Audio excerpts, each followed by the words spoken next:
Welcome back.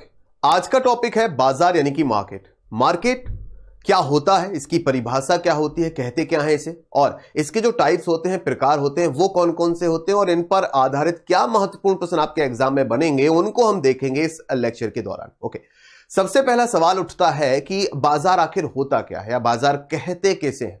तो बिल्कुल एक एक करके देखेंगे क्या क्या बाजार की क्वालिटीज होती हैं, बाजार के क्या फीचर होते हैं, वो इस लेक्चर में आपको डिटेल में समझ में आ जाएगा। सबसे पहले बात करेंगे बाजार कहते कैसे हैं। तो बाजार आमतौर पर the term markets refers a place where goods are purchased and sold such as big bazaar, Chandni Chowk in Delhi, fashion street in Mumbai and many more. यानी कि जब भी हमारे माइंड में बाजार शब्द आता है या कोई हमसे कहता है कि चलो भाई बाजार चलना है, तो हमारे दिमाग में कुछ लोकेशंस के नेम आते हैं। ठीक है, वह बिग बाजार भी हो सकता है, ठीक है, वह चांदनी चौक का इलाका भी हो सकता है दिल्ली में, और वो फैशन स्ट्रीट भी हो सकती है मुंबई में। तो जनरली अगर हम लोग बात करते हैं सामान्य रूप में, तो बाजार एक लोकेशंस को हम लोग कहते हैं जिनके नाम अलग अलग होते हैं। लेकिन क्या ऐसा जरूरी है कि किसी बाजार के लिए कोई फिजिकल लोकेशन हो, यानी कि कोई स्थान विशेष को ही बाजार कहा जा सकता है? तो ऐसा बिल्कुल नहीं है।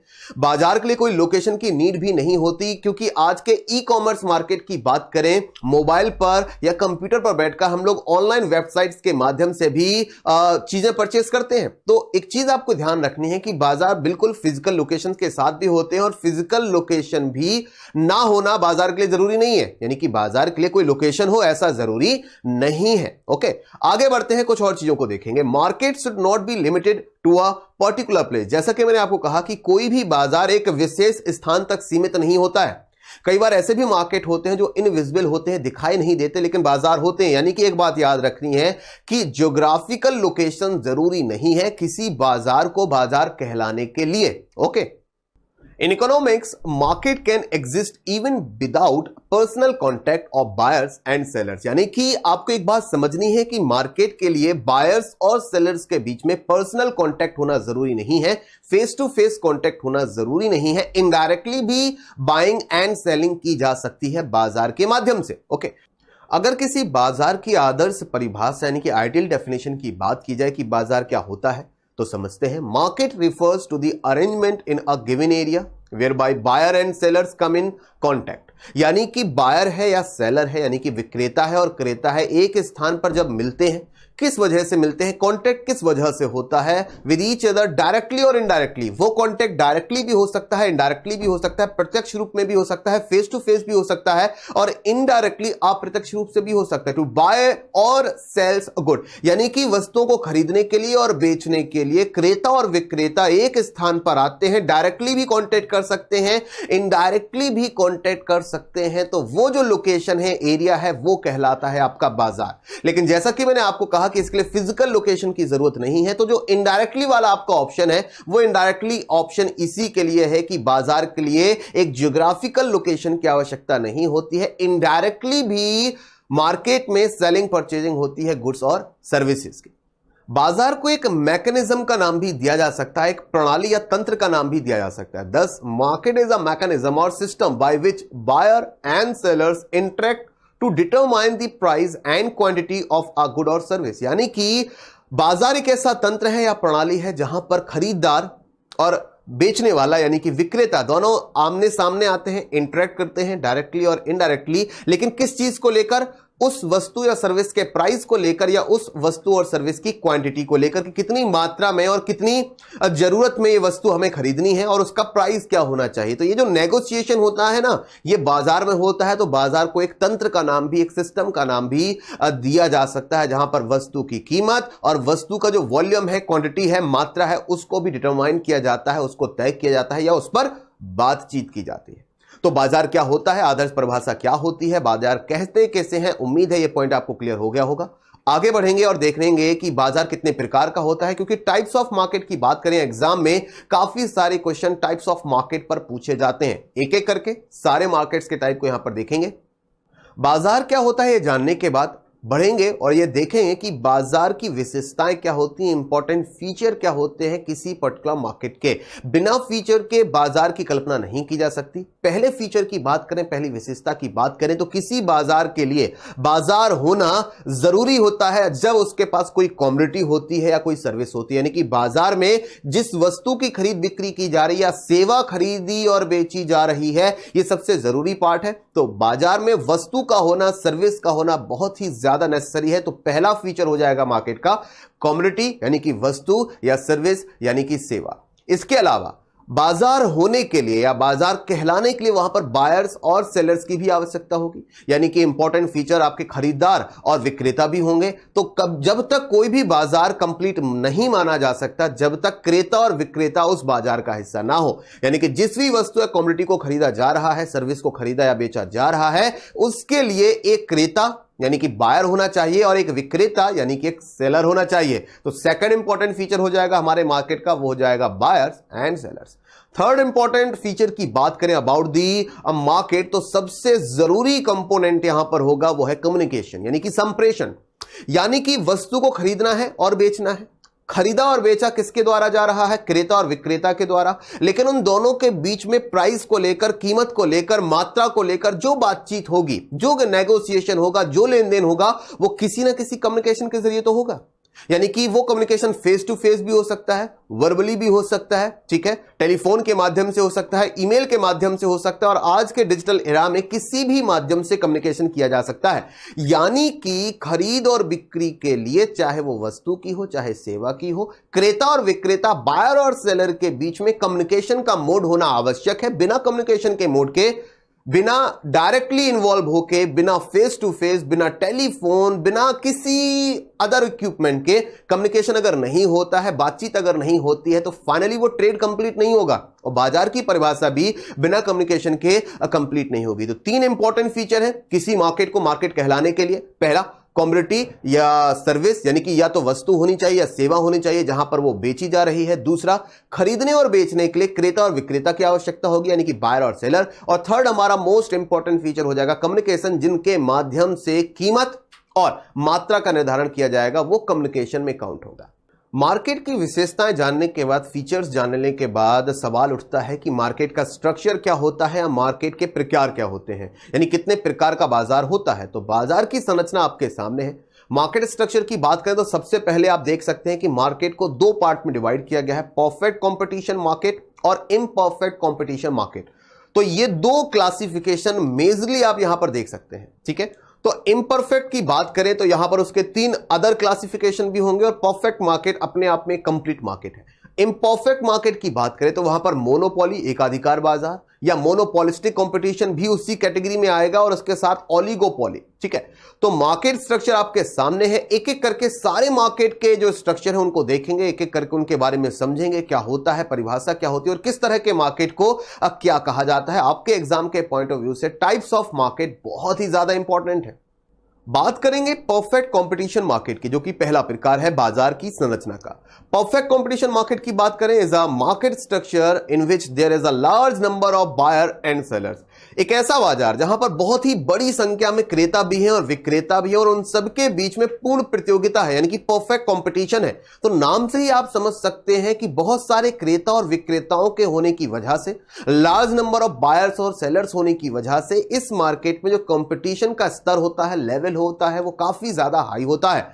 हु ट्रांजैक्ट होमोजीनियस और similar goods at a fix price, यानी कि प्राइस जो होता है वो फिक्स रहता है, यानी कि इस बाजार में जो वस्तुएं बेची जाती हैं या खरीदी जाती हैं वो होमोजीनियस होती हैं, यानी कि एक ही जैसी होती हैं, एक ही प्रकृति की होती हैं, ठीक है, बाय द मार्केट और इंडस्ट्री। और जो प्राइस फिक्स होता है वो बाजार या इंडस्ट्री के द्वारा होता है। इंडस्ट्री की बात करें सर, यहां पर इंडस्ट्री का क्या मतलब है, तो here industry is a group of firms producing similar goods. यहां पर इंडस्ट्री का मतलब ऐसे उद्योग से है जो एक ही तरह की वस्तुओं का उत्पादन कर रहे हैं। तो बड़ी मात्रा में क्रेता और विक्रेता इस बाजार का हिस्सा होते हैं। कंपटीशन, प्रतियोगिता काफी बड़े स्तर पर होती है और सभी प्रतियोगी, सभी कॉम्पिटिटर एक ही तरह की वस्तु का उत्पादन करते हैं, प्रोडक्शन करते हैं। और यहां पर प्राइस की अगर बात की जाएगी, कीमत का जो निर्धारण होता है, प्राइस जो डिसाइड होता है वो होता उद्योग के द्वारा, ठीक है। उद्योग यानी कि इंडस्ट्री, और इंडस्ट्री कौन है? वो इंडस्ट्री जो एक ही तरह की वस्तुओं का उत्पादन कर रही है, वो कहीं ना कहीं प्राइस जो है उस वस्तु का उसे फिक्स करती है। उम्मीद है यहां तक पॉइंट आपको क्लियर हुआ होगा। आगे बढ़ेंगे और देखेंगे परफेक्ट कंपटीशन मार्केट के फीचर्स क्या हैं। परफेक्ट कंपटीशन मार्केट में जो सबसे पहली विशेषता होती है वो आपके सामने है कि very large number of buyer and seller. Definition के माध्यम से भी हमने देखा था कि जब बड़ी मात्रा में क्रेता और विक्रेता होते हैं तो कंपटीशन होना, प्रतियोगिता होना लाजमी है। और ऐसी कंडीशन में जब प्रतियोगिता होती है, कंपटीशन होती है, तो कहीं ना कहीं जो फायदा होता है, प्रॉफिट होता है, वो कंज्यूमर को होता है, क्योंकि जितना ज्यादा कंपटीशन होता है किसी चीज को लेकर, किसी वस्तु को लेकर, उतनी ही क्वालिटी उस पर्टिकुलर गुड और सर्विस की इंक्रीज होती चली जाती है।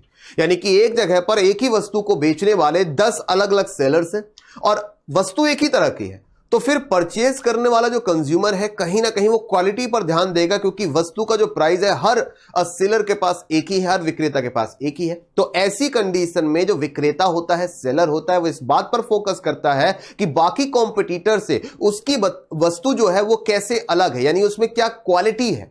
तो कहीं ना कहीं जब कंपटीशन होता है तो वस्तु की क्वालिटी इंप्रूव देखी जाती है, ताकि मार्केट में अगर बने रहना है, कंज्यूमर को लुभाना है या कंज्यूमर से अपना जो प्रोडक्ट है वो परचेज कराना है, तो कहीं ना कहीं आपका प्रोडक्ट दूसरे प्रोडक्ट से डिफरेंट होना चाहिए। सब बेच एक ही तरह का रहे हैं, लेकिन किसका प्रोडक्ट बेहतर क्वालिटी का है, अच्छी किस्म का है, ये मायने रखता है। तो कंज्यूमर भी कहीं ना कहीं ऐसे प्रोडक्ट की तरफ ही मूव करता है जो प्रोडक्ट मार्केट में अच्छी क्वालिटी का होता है। तो परफेक्ट कॉम्पिटिशन मार्केट में लास्टली जो प्रॉफिट होता है वो कंज्यूमर को होता है, क्योंकि वस्तु का प्राइस एक ही होता है, फिक्स मार्केट प्राइस पर चलता है, लेकिन वस्तु की क्वालिटी इंप्रूव की जाती है ताकि उसे ज्यादा से ज्यादा सेल किया जा सके।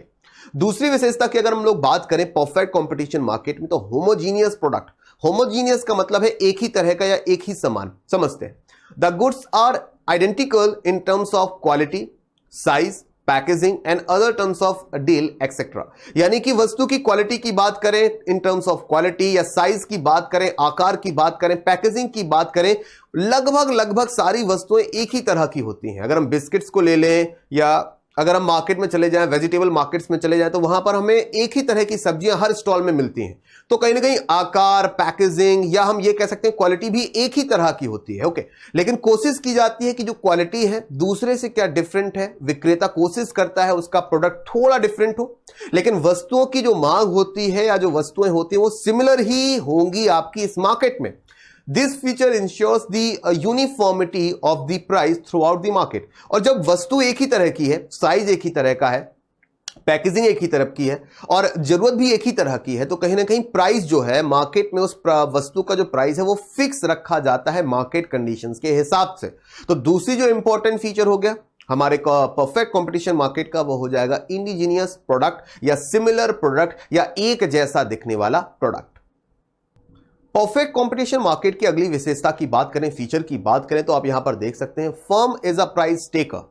यानी कि इस मार्केट में जो फर्म होती है, कंपनी होती है, कारखाना होता है, कहीं ना कहीं वो प्राइस टेकर होता है, यानी कि कीमत लेने वाला, ना कि कीमत डिसाइड करने वाला। ये बहुत इंपॉर्टेंट फैक्ट है आपका टाइप्स ऑफ मार्केट के लिए। एग्जाम में पूछा जाता है कि किस तरह के मार्केट में या किस प्रकार के मार्केट में कौन फर्म प्राइस टेकर है, प्राइस मेकर है। तो अलग अलग जो आपके मार्केट होते हैं उनमें प्राइस टेकर और प्राइस मेकर कौन होता है, ये आपको जरूर याद रखना है, एग्जाम के लिए मोस्ट इंपॉर्टेंट पॉइंट है। तो अगर हम बात करते हैं परफेक्ट कंपटीशन मार्केट की, तो क्योंकि प्राइस जो है वो मार्केट कंडीशंस पर डिपेंड करता है, जैसे कि लिखा था मार्केट और industry determines this price on the basis of market demand and market supply.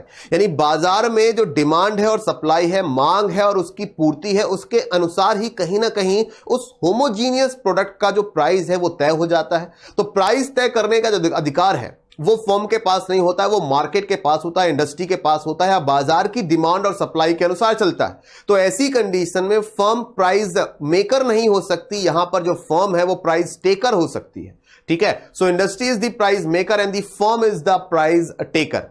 तो प्राइस मेकर कौन होगा? जो इंडस्ट्री है। इंडस्ट्री का मतलब यहां पर क्या है, मैंने आपको बताया था, इंडस्ट्री का मतलब यहां पर ऐसी कंपनियों से है, ऐसे कारखानों से है जो एक ही तरह के प्रोडक्ट को प्रोड्यूस कर रहे हैं, एक ही तरह के प्रोडक्ट का उत्पादन कर रहे हैं। उन सबको अगर हम जोड़ देंगे तो वो इंडस्ट्री में काउंट हो जाएंगे। तो इंडस्ट्री यहां पर प्राइस मेकर है, यानी प्राइस डिसाइड कौन कर रही है? इंडस्ट्री। और प्राइस टेकर कौन है? हमारी फर्म। बढ़ते हैं आगे अगले इंपॉर्टेंट फीचर की तरफ। परफेक्ट कंपटीशन मार्केट में। तो अगला जो इंपॉर्टेंट फीचर है वो है फ्री एंट्री एंड एग्जिट, यानी कि इस मार्केट में कोई भी व्यक्ति कभी भी आ सकता है और कभी भी जा सकता है। फ्री एंट्री है और फ्री एग्जिट है।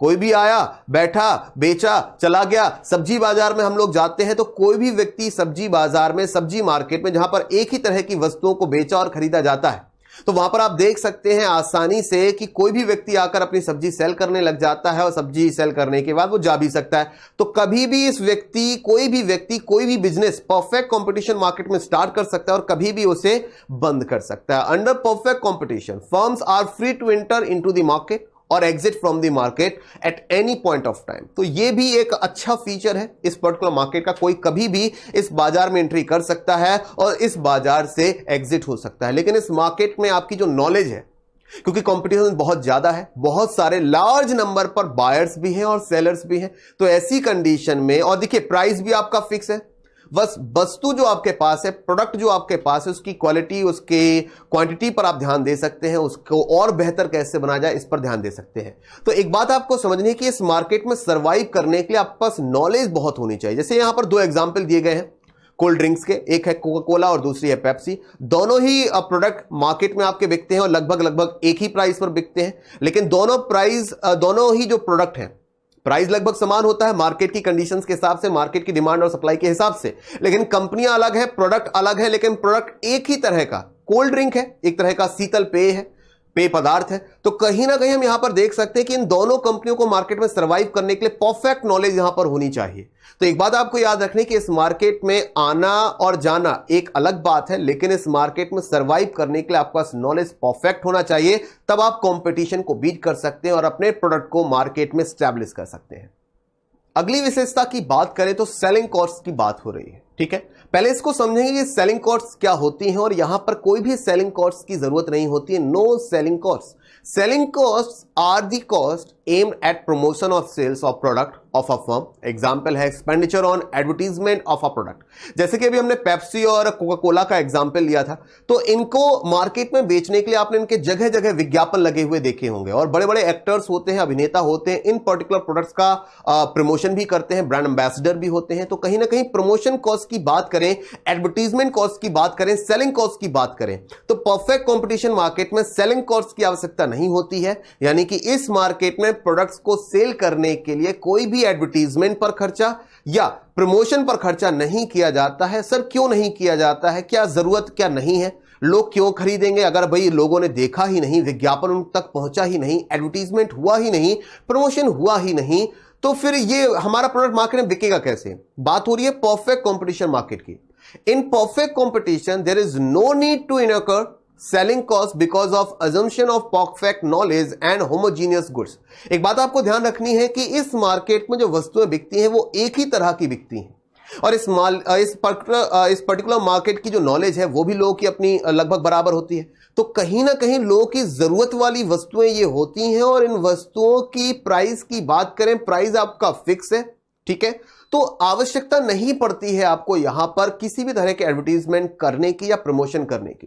तो आपको बस इतना याद रखना है एक तथ्य के तौर पर, एक पॉइंट के तौर पर, कि परफेक्ट कंपटीशन मार्केट में कोई जरूरत नहीं होती है किसकी, प्रमोशन की और सेलिंग कॉस्ट की। There is no need of selling cost in perfect competition market.